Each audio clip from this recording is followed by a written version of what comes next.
In a battalion, it takes little time for you to be accepted by the troops, and you can do that only by rubbing shoulders with them, sharing their hardships, playing with them, taking care of their basic necessities and leading them in operations from the front. The honor, welfare and safety of your country comes first. That of your troops, that men you command, comes next, and your own ease, comfort and welfare comes last, always and every time. So that is the motto ingrained deeply in every Indian Army officer.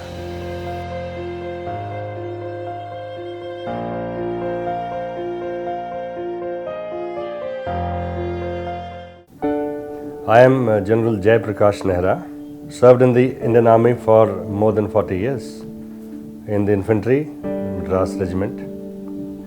When I look back at my career and even earlier, you might like to know why I joined or how I joined the army. I don't think there was a real conscious thought of joining army in the beginning. It just happened naturally. Having done my initial schooling in my village in Jhunjhunu district, Rajasthan, and thereafter I joined Sainik School, Chittorgarh.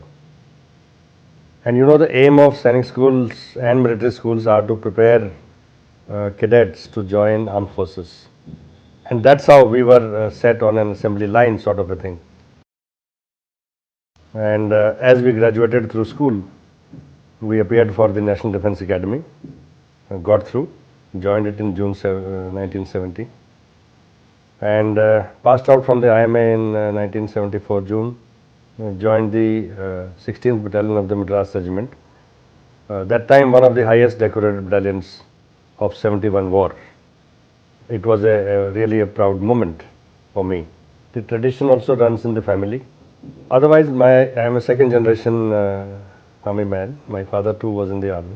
My brothers have served in the army and uniformed services. My wife is from an army family.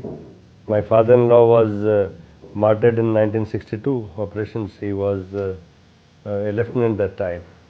Through marriage also we engaged with a family which has a military tradition. Continuing with the same, my son joined my battalion, the battalion I commanded, 27 Madras.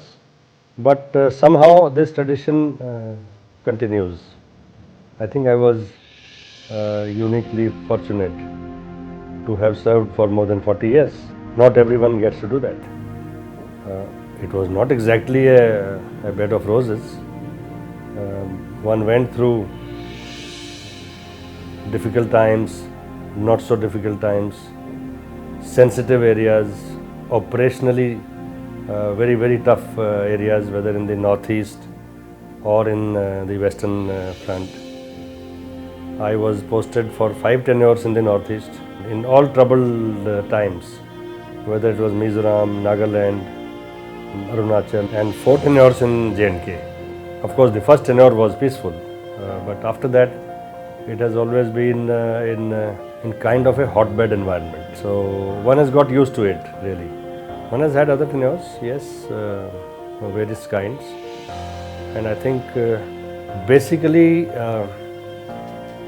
our family values, the type of schooling and values we got from our school, the training we got in the academies, and finally the grounding that the Madras Regiment gave me, and that has helped me reach where I am. Madras Regiment is unique. We have troops from the southern states. It's a really unique blend of prowess, of intellect, of physique and of character qualities. Madras Regiment has time and again proved that they are second to none. Whether it was my battalion, the one I was commissioned in 71 war, Battle of Basantar, or it was the battalion I commanded, 27 Madras in Nagaland, or 19 Madras, and Hanumantappa is a national name now in Siachen. So the courage and resilience of the Tambi are unmatched, and given their intellect, they are, I think, the best troops that one can ever hope to lead. See, my first place of posting was Jammu and Kashmir, Rajouri sector. My unit was there. It was a very peaceful area that time. We had just won a war 3 years back, 71. area was peaceful, though there were other things to do. It was an field area. We had lot of opportunity to go take patrols in the hinterland. What is a real hotbed today, we used to go with just a small patrol, meet the locals, give them medicines, give them tea rations, give them salt which they didn't have that time, and generally trying to get to know them and trying to also get them into the mainstream in a perhaps that was the larger design. Today is cross-border firing, there is terrorist activity in the hinterland. Yes, we used to have occasional exchange of fire with the Pakistanis on the line of control. Our aim was to get to know the terrain, get to know the people, and fraternize with the people, in the sense we used to take medicines alongside. Every patrol had either a doctor or a paramedic with it to treat people with minor ailments or to refer, ask them to come to the hospital, etc. Basically, ours is a national army, and people in the army are drawn from all parts of the country. So the army should also connect with people, and Indian Army never goes against its own people. It goes against the enemy of the state, definitely, against the enemy of the country, but never against its own people. And thereafter, of course, my tenure was cut short because our unit was deployed in Mizoram. Mizoram was really a hotbed that time. I'm talking of now 80, 81. Peace talks between the MNF, Mizo National Front, led by Lal Denga, and the government had failed, and it had really become a trouble spot. So we were deployed in southernmost tip of Mizoram.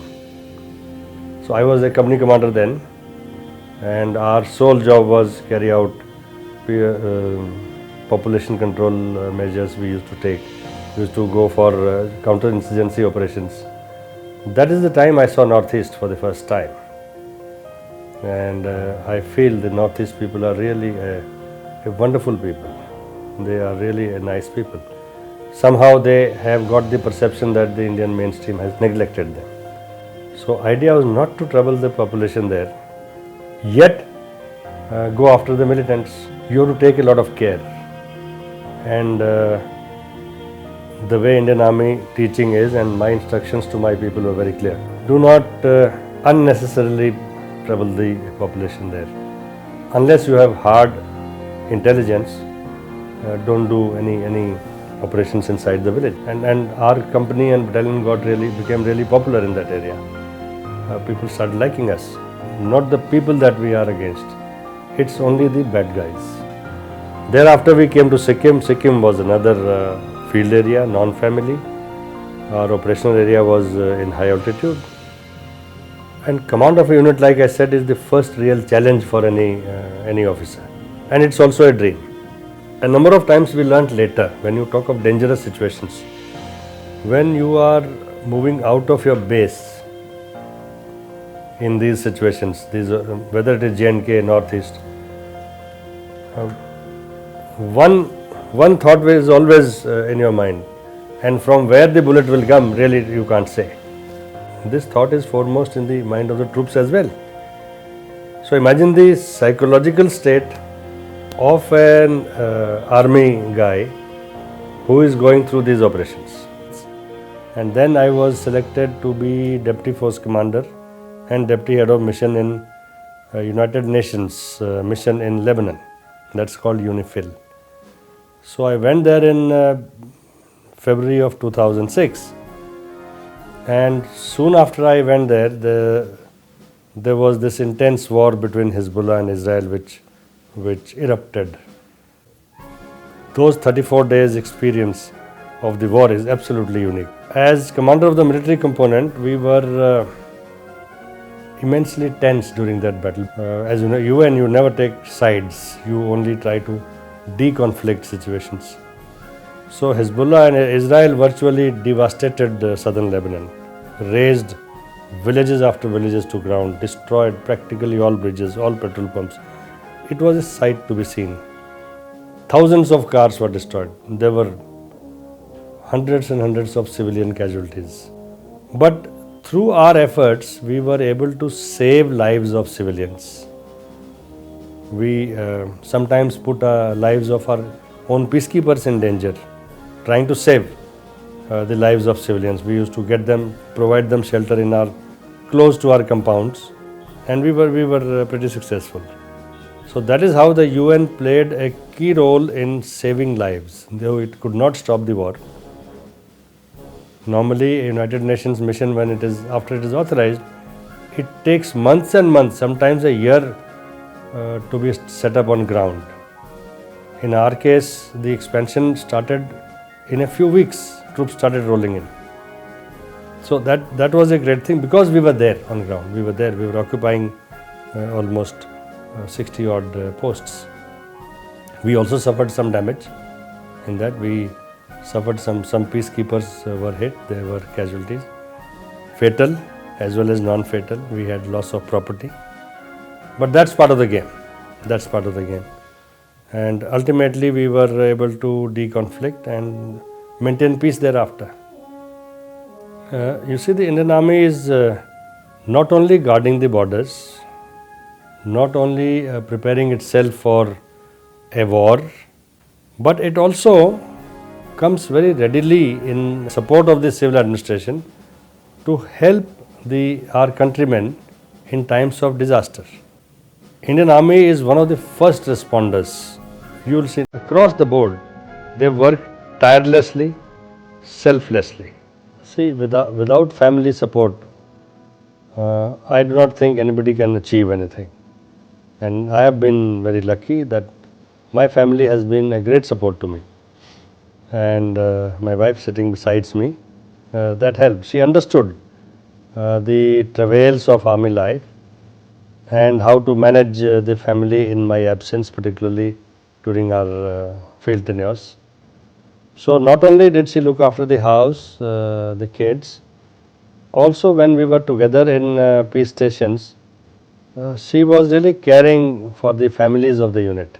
जब ये लोग piece में आते हैं तब भी हमारे पास नहीं रहते, पर हम लोग चाहते हैं कि भाई हमारी वजह से इनको प्रॉब्लम नहीं होनी चाहिए, इसलिए ज़्यादा से ज़्यादा हम अपने सबॉर्डिनेटर्स को भी यही बोलते हैं कि भाई आप घर में खुश रहें ताकि आपके हस्बैंड आगे अपना काम ठीक ठाक करें, ताकि घर का माहौल यदि शांतिपूर्ण है तो हस्बैंड भी, उनके घर में भी शांति होगी। पहले एक यूनिट होती है, फिर ब्रिगेड होती है, उसके बाद देव कोर, सब एक फैमिली है और सबको साथ साथ रहना है और उसी साथ साथ से सबको स्ट्रेंथ मिलती है। First, to my colleagues in the armed forces, social media has come to stay. You can't avoid it, you can't ignore it. Don't just spread social media messages without verifying. To my countrymen, I would say that Indian Army is one of the most professional, most disciplined, totally secular. Don't get carried away by mischievous messages spread by people, vested interests, who want to malign the image of the army just because of an odd stray incident, that one Jawan showing a burnt chapati, and that goes viral in the social media as also in the news channels. So army is much larger than that. You have 1.3 million strong army. So please have faith in it, and the Indian Army will always be there for the sake of the motherland.